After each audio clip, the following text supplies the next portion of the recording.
Hey, I'm Penro776, new Special Heroes banner. It's Halloween, it's already kind of been leaked, so I'm going to have to pretend to be surprised. But if we get a big hat, I will genuinely pop off still. First off, it's Grima, and they've gone pretty much the same way as the last Grima, except he's a guy. Armored Colorless Dragon. And, that looks like, yeah, that's a save skill. Alright, let's take a look at his kit. So first things first, yeah, they've continued the Grima trend from last Halloween. Last Halloween's Grima was a pretty fun show up. The fact they've done exactly the same thing again this year, maybe I'd like them to be a little more creative with what they've done. Like, female Grima, colorless flying dragon, got turned into a green flying dragon at Halloween. Male Grima, green armored dragon, got turned into a colorless armored dragon at Halloween. It's just a flip of the flop. In any case, in the weapon slot, you've got Moonstrike Breath. Accelerates special trigger, cooldown count -1, already good. If unit is within 2 spaces of an ally, grants attack +6 to unit and inflicts attack -6 on foe during combat. That's been a really popular effect recently. And also, if unit deals damage to foe using a special, restores 30% of unit's maximum HP.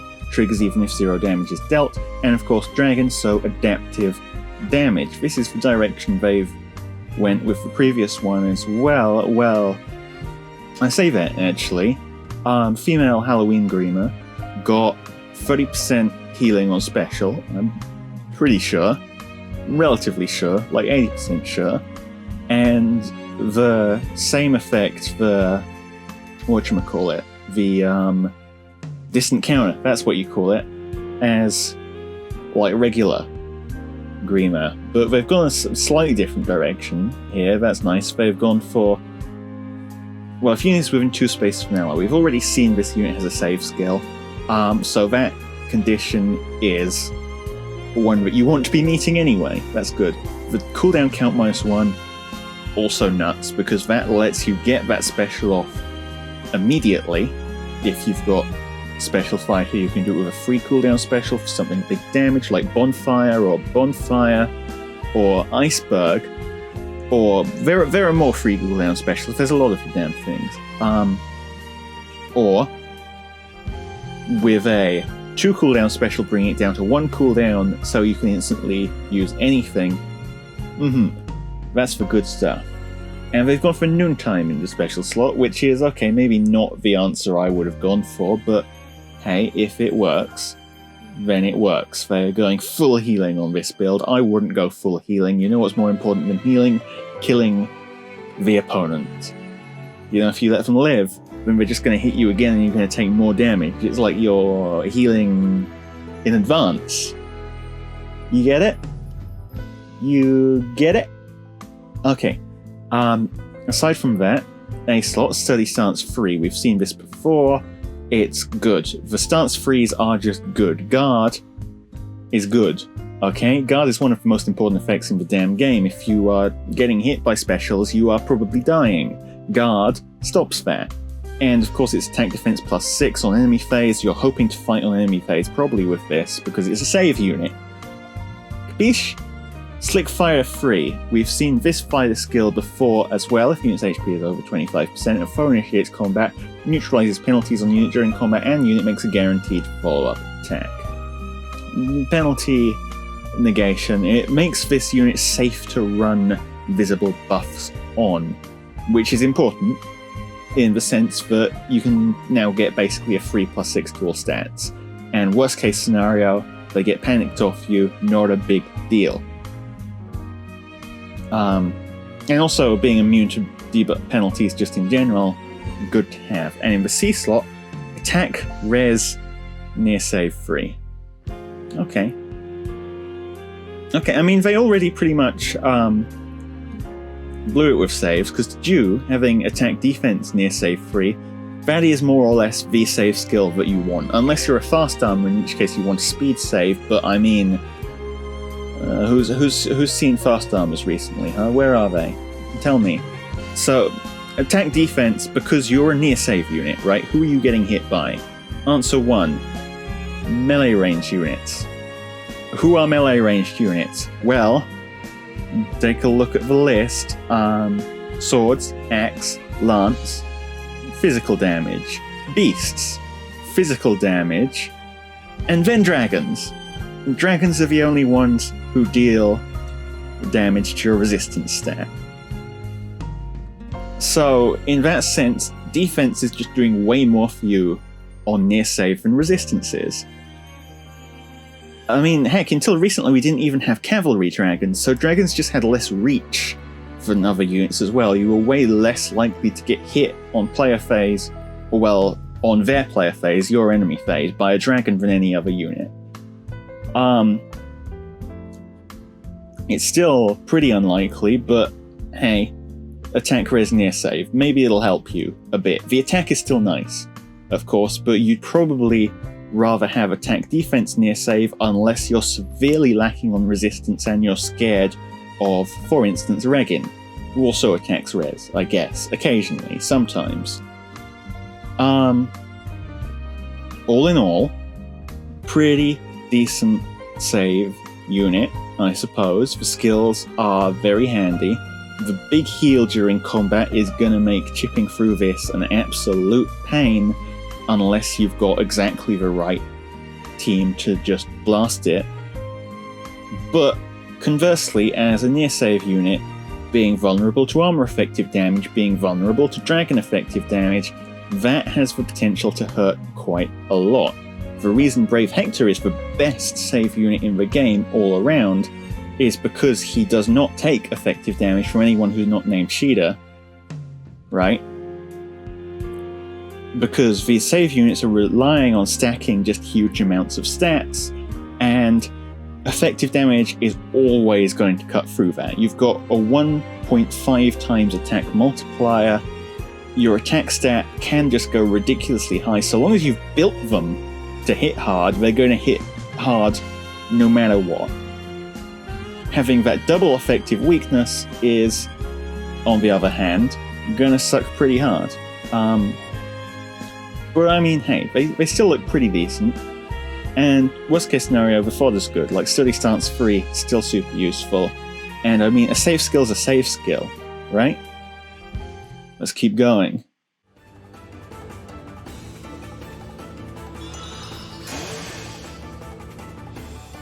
Yep, that's a Grima, alright. Surprise. And it is just basically the exact same costume as the Grima from last year. Oh, that's a big hat. That is the big hat I asked for. I popped off. That is one big-ass hat. And actually, looking carefully, that is also one big ass. You didn't hear that. This is Rhea, a green infantry dragon. So, interesting they've gone with dragon again for Rhea. I guess she does, spoiler alert, do that, but you'd think after Sothis they'd maybe, because Rhea also has like a bunch of other skills as well, right? She's good at magic, she's good at swords, she's good at punching things. But no, they've gone dragon again, fair enough. And her dragon weapon, because every dragon gets a PRF these days, you know, that's how it is with dragons, is the Witch Breath. Grants attack +3 at start of combat if foe's HP is greater than or equal to 50%. Grants attack +6 to unit during combat, and unit makes a guaranteed follow-up attack. At start of combat, if unit's HP is greater than 50%, inflicts attack -6 on foe during combat, and foe cannot make a follow-up attack. And then adaptive damage. This, they've done it again. What they've done is Seiros. You remember what Seiros did, right? Maybe you don't remember. I'll tell you what Seiros did. Seiros got attack +6 and a guaranteed follow-up attack when Seiros attacked, and when Seiros got attacked, Seiros got defense res +6, and foe can't make a follow-up attack. They have basically done that again. They have just switched the conditions around. So now Rhea is making 2 HP checks, meaning she can get both of these effects on the same phase, so long as she makes the HP checks. And like, if you're looking for one combat, these HP checks are always going to be true. The potentially worrying part is, like, maybe after one combat, you might dip below 50%, in which case your follow-up attack prevention is getting turned off. So this Rhea is maybe a bit less tanky overall than plain old Seiros. But conversely, on that first combat, when you're full HP and your opponent is full HP, you've still got that just absolute motherload of attack +6, their attack -6, guaranteed follow-up, no follow-up attack for them. Bigger bang, bada boom. That's not how you say that. Bada bing, bada boom. Iceberg. Well, of course, it's Rhea. She's going to have big defensive stats. Seiros had big defensive stats. Rhea is going to have big defensive stats. If she does not, I'm going to be sad. Especially considering, like, what kind of unit this is. I'm guaranteed follow-up attack and follow-up attack prevention. I'm expecting really low speed, really high everything else. And, for the A slot as well, attack, res, unity. No longer restricted to just Winter Sultina, as I call her, for Santa Altina. That's definitely what it stands for, not any other sort of Sultina. Well, of course, it would be a unity skill, right? You're looking at a unit who is now dual phasified, a unit who can do everything on both phases. So, what do you give them? You give them a dual phase skill, and in the B slot, you've also kept Dragon Wall. The other dual phase skill, this one taken directly from Seiros. Why am I so confused about those two? I know who they are. Taken from herself, basically. So, yeah, big tankiness. The unity is always going to be really handy. It's dual phase, of course, but it also, like, makes you actively want to pick up debuffs, which is great for if there's panic flying around. It's also great for soaking shrines, soaking chill effects, that sort of thing. Just unity them out of yourself and boom, hit like truck. They basically made a...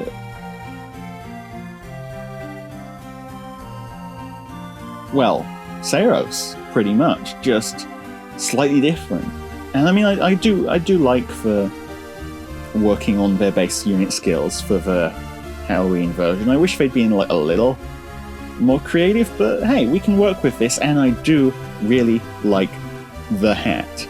In fact, let's watch now, because I think I saw something. Oh, they put the hat on her dragon form. It actually fits correctly on her dragon form. That is a lovely touch. Lovely touch. Oh, I know this. Give me a second. Kurthnaga. It is! Now, unfortunately, buddy, you're in the third unit slot, and I've been wrong on the third unit slot before, but I think I'm going to be right this time. You're a demote. That is actually pretty good for a demote kit. Not gonna lie, let's start with the weapon, Lantern Breath. If foe initiates combat, or if foe's HP is greater than or equal to 75% at start of combat, grants attack +5 to unit, inflicts attack -5 on foe, and inflicts special cooldown charge -1 on foe per attack during combat. If foe's range equals 2, calculates damage using the lower of foe's defense or res. Of course, you're a dragon, you get adaptive damage. But, excuse me, what was the rest of that effect? Do you people remember when Spendthrift was the best inheritable weapon in the game? Well, maybe not the best, because all the daggers exist that have crazy effects, right? But Spendthrift was nuts. It gave you attack +7, it gave your foe attack -7, and that was considered so strong that it came with a ridiculous, like, you don't get fun with specials anymore. Take 2 stats off in either direction, okay. And change the conditions a little bit, but it's still a basically always true condition, or at least always true when you kind of need it, right? And, well, what do you have now? You get Guard. You get rid of that negative condition, and you get Guard instead. Guard is nuts. Guard is nuts, and this is dual phase guard, so long as your foe's HP is greater than or equal to 75%. Dual phase guard is one of the toughest things in the game to get your hands on. Because, like, and also one of the most important things in the game to get your hands on, because if you're running into, like, an armor with special fighter, having guard on attack makes the difference between them hitting you back with a massive, like, special bonfire or something, and, not. So you want guard on player phase. It's one of the things you really, really want. So, you've got guard, but where else can you get guard from? Well, I mean, if you're a bow, reindeer bow. Reindeer bow is huge, actually. Reindeer bow is massive, and there's weapons with similar effects, sure. But aside from that, you're looking at basically just guard weapons, like guard sword, guard lance, guard axe, guard bow. You see where I'm going with this. And what do those do? Well, they give you guard, sure. They also give you no stats whatsoever. You're missing out on a huge stat swing by switching to a guard weapon. Not so here. You're pretty much, like, you're only slightly below Spendthrift, again, as I'm saying, and you get guard. Nuts. The other source of guard is guard in the B slot, dual phase, and that requires 80% hit points or above, I'm pretty sure, or is it like 70%?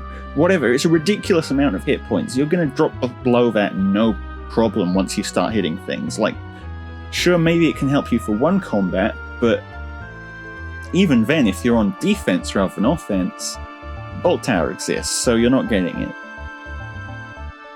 No HP condition on this guard. Well, a faux HP condition, but no HP condition for you. And that's the best you're going to get, really. Is where I'm going with that. That's the best you're gonna get.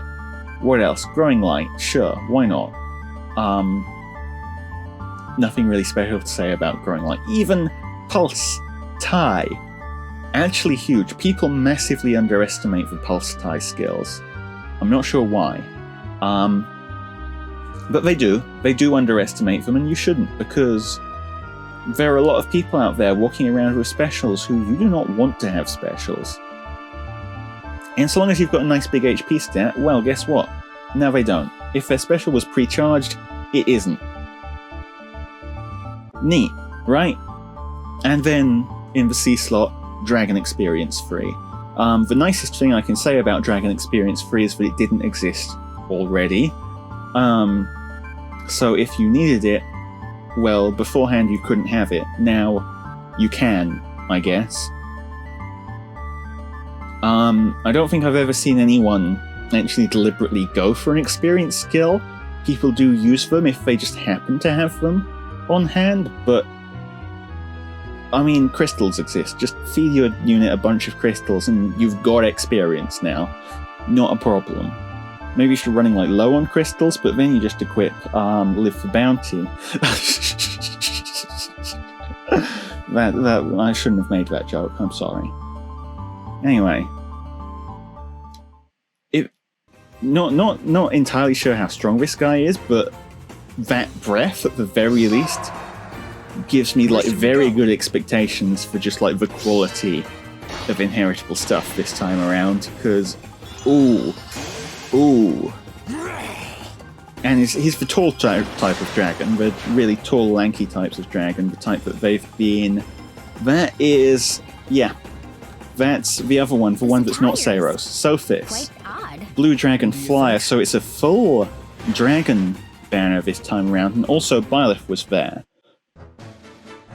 Whew, let me just catch my breath for a moment, or not. So yeah, full dragon banner.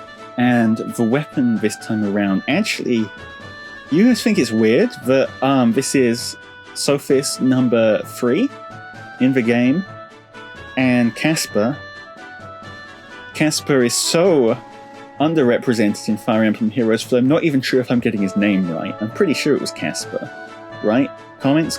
It was Casper? I'm thinking of Casper, the guy who... Or was it Ignatz? It's Ignatz!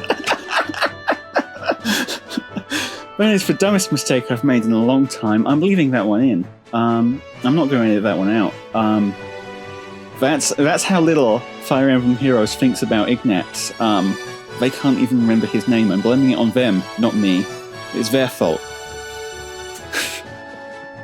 But anyway, this is our third Sothis, and she has the Eerie Scripture and Byleth. But the Eerie Scripture, like Special 8 Splibble. I am cutting that one out. Accelerate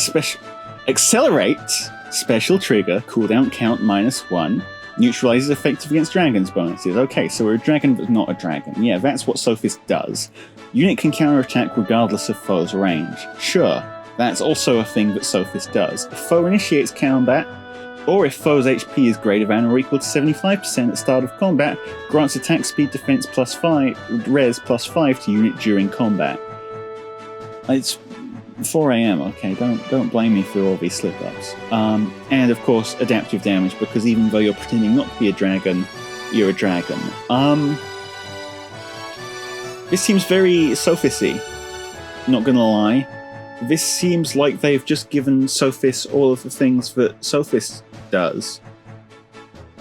And, of course, because this is a unit being released in the year of our Lord 2021, the obligatory +5 to all stats.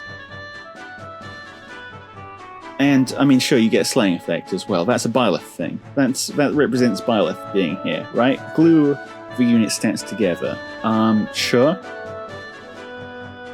I mean, it's not wrong.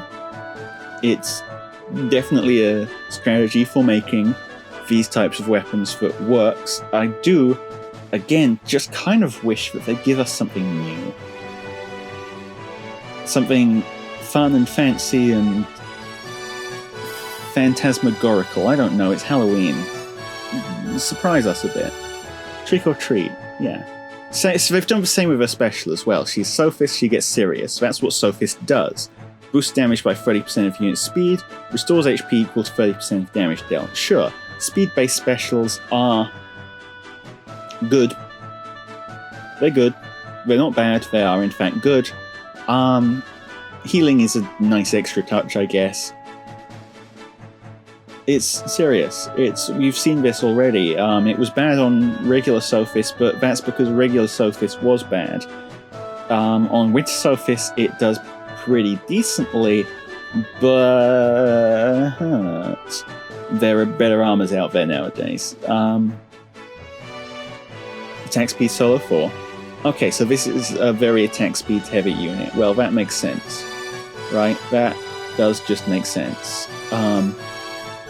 Dragon's Wrath 3. If foe initiates combat, reduces damage from foe's first attack by 20% during combat, and also, if unit's attack is greater than foe's attack res, unit's first attack deals damage equal to 20% of unit's attack minus foe's res during combat. This is actually pretty fun. Okay, forget what I said about not giving us anything new. You've given us one thing new, Dragon's Wrath 3. Looks like a new dragon inheritable skill. They've been giving dragons a lot of these recently, and like Dragon Wall, Dragon's Ire, now Dragon's Wrath, sure. Actually, kinda neat. It's 20% from foe's first attack, and 20% up, basically, on unit's first attack. They had this kind of effect on Muspel first. You remember Muspel, right? Big old guy, funny voice. Yeah. This is what they do now. They're giving us 20% more hit on your hit, your first one.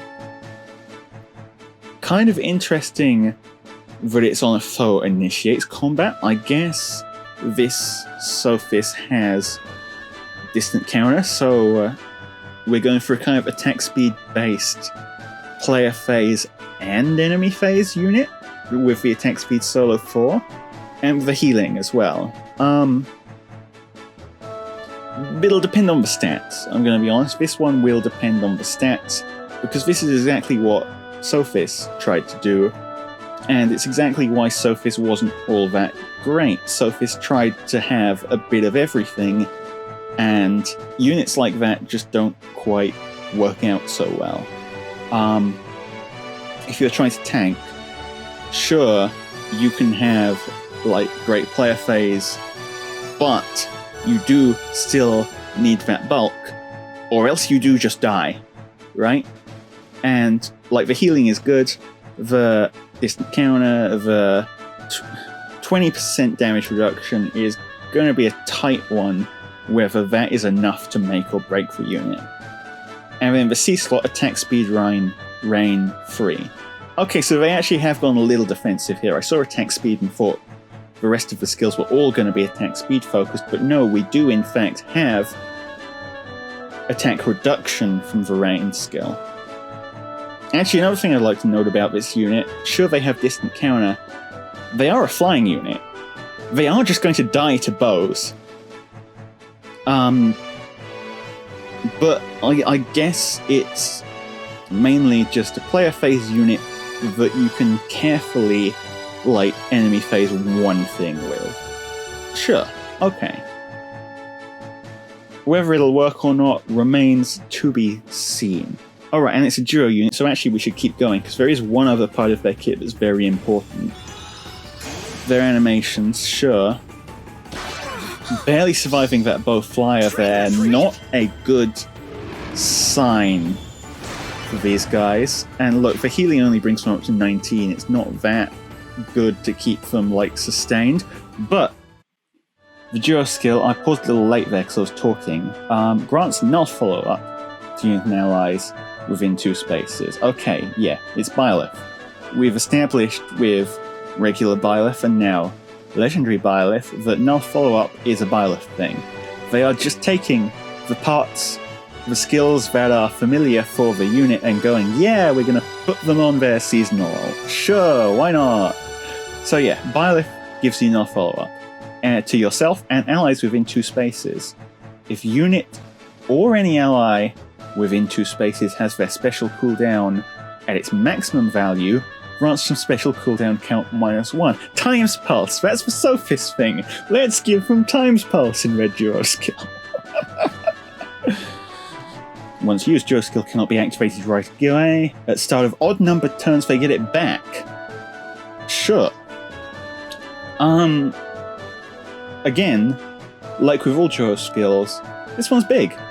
This one's very big. The Times Pulse is neat. The really important part, though, is that null follow-up. Kids love null follow-up, and being able to offload null follow-up from your B slot onto some other part of the unit in the case of this Duo Sophis, or some other unit in the case of other units standing near Duo Sophis. There's a lot of really strong things in the B slot, right? There's a lot of really good skills in the B slot, and being able to not need null follow-up there, is what I say to that. And the fact that you get to get this again on odd numbered turns means you can actually mount sustained offense, which is kind of the direction that this Sophis wants to go in, I guess. Ooh, actually, I've just noticed something as well. The null follow-up status, if unit speed is greater than foe's speed during combat, neutralizes effects that guarantee foe's follow-up attacks and effects that prevent units' follow-up attacks for 1 turn. That speed check, I don't recall being on the B slot version of null follow-up, so it looks like they've actually thought ahead a little bit here. Null follow-up sure is great as support for fast units, because it lets them just be fast units in peace without other units' effects messing with their follow-ups. But there are a lot of slow units in the game that have follow-up denial and follow-up guaranteeing effects, and normally those kind of trade out with opponents' effects of the opposite type to turn things back into a speed check. So null follow-up on slow units actually not the worst thing, except for once they have seen ahead. They have looked into the future and gone, oh no, bad things are going to happen if we let this exist. So you don't get it. This is only for fast units only. That is a sensible, that is a very balanced move, It makes this unit worse. This unit has just been moved down a step on the McBusted scale to slightly less McBusted. In fact, I'm going to be honest, even with this, I'm not sure this unit is especially strong. I think this unit still has the classic Sophis problem. I was going to go into more depth on this, but I really can't think of what I was going to say next. Let's just keep watching. I want to see who our Tempest trial unit is. Actually, here we can see their stats. Do they just have good everything stats? Is attack, like, their attack's a little bit low, but their speed is very strong. And defense and res in the 30s is not, like, exceptionally tanky, but it's not awful. They might actually just be able to make this work. Perhaps. Let's.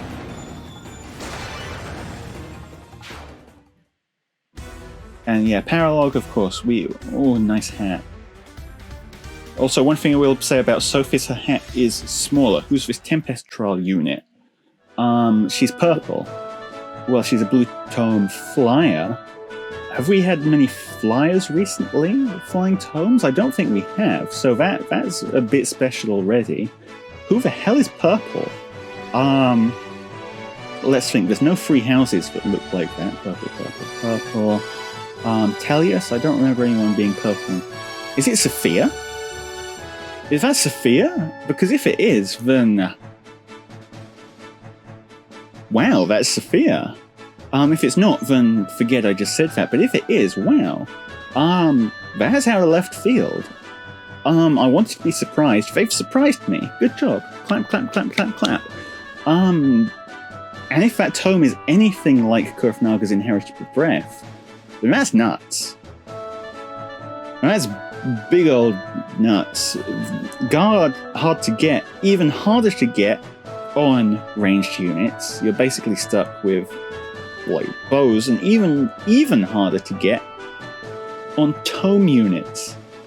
If that tome has guard, we're looking at something really special here. Good for you, Sophia. In any case, for banner, yeah, confirmed. Kurthnaga's a 4-star focus. Aside from that, like, is it a decent banner? Yeah, the units are decent. Is it a particularly special banner? No, they played it really safe on this one, is what I'm going to say. They played it really safe. They reused ideas from last year with Grima, and they kind of reused ideas from units in the game who already sold well. Byleth, Sothis, Seiros just kind of had their kits ported over into a Halloween version with slight differences. Be more imaginative. I probably not gonna roll. I mean, the fodder's great, don't get me wrong, the fodder is lovely. If I do free pull something, I would like it to be Rhea, because even though I said, like, not imaginative, she still has everything I want. Especially the hat. We're not forgetting that hat. That hat is the most important part of Rhea's kit. She has everything I want. That's for free summon. Where was I? Oh yes, I was saying goodbye to you all. Goodbye. This has been a video. Subscribe. See you. Future.